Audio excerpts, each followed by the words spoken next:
Hello and welcome to Pride of Nations. In this walkthrough we will take a look at one of the major powers of the Victorian era, namely France. Taking charge of one of these major powers puts you in direct control of military operations, commerce, industrialisation, colonisation and diplomacy. In 1850, the start date of the Grand Campaign, France is only beginning its industrial revolution but has great potential. Let's quickly take a tour of France in 1850 and by using the map filter show which regions it owns legitimately. In addition to metropolitan France, we have a strong presence in Algeria, but this colonial area is not yet totally under control. Such military presence is a necessity should revolts happen.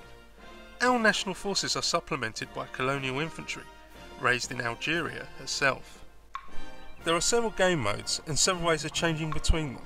Smart clicking allows modes to be changed contextually, depending on the item that is clicked on. Now we're back in colonial mode, let's examine in detail some of the colonial decisions there are to choose from, so that we can shape colonies the way we want to. First, let's offer a chief treaty, and then send a missionary. But Algeria is not the only colonial area we own. Indochina too is under French influence at this time. But here our control is much lighter, and our forces quite less imposing. We must change that. Marseille is one of the main harbours of France. It is home to some vital military assets. To strengthen our presence in Indochina, we will transport a marine regiment there with one of our fleets. It is easily done by dragging and dropping, as you can see. Planning movement across the map does not have to be a chore. Simply select the assets you wish to move, jump to the area of the map that you wish them to move to, and then drag them to the destination. Luckily for us, we already have some soldiers to deploy in Indochina. Let's disembark them, then move the fleet to resupply in Saigon. As you can see, you can plan several coordinated moves in advance. As our national market is rather large, our population would undoubtedly enjoy more diverse food types. So let's build a rice paddy in Indochina, knowing that our soldiers will protect our assets there. Fortunately, we already have troops within the vicinity.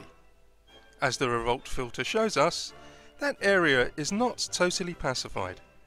Plus Siam, the neighbour of Indochina, could quite easily invade our colony. Now let's check on the economic situation. Let's head back to France to see what our needs are. This is easily done with the assets balance window. It seems France has a serious shortage in coal, as depicted by the red line in the coal graph. The key to commerce is maintaining a powerful merchant fleet. Merchant fleets need coal. Since Great Britain produces a surplus of coal, it'll be a good idea to purchase some from her. In Pride of Nations, commerce is handled by trade zones. Let's open up the UK's trade zone, which is covering the British Isles in red. The British do sell coal, so it's a good idea to buy some from them. As we do, watch as our coal graph changes dynamically from red to black. As you can expect, Pride of Nations allows you to build military units. Valid locations where specific units can be built are colour-coded on the map. Only units that can be afforded can be deployed, while availability of some units is restricted by geography. You wouldn't expect to recruit Scots in British India, for instance.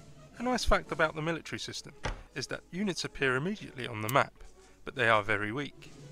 It also means that should you stumble on an enemy harbour with ships in construction, it is possible to capture them.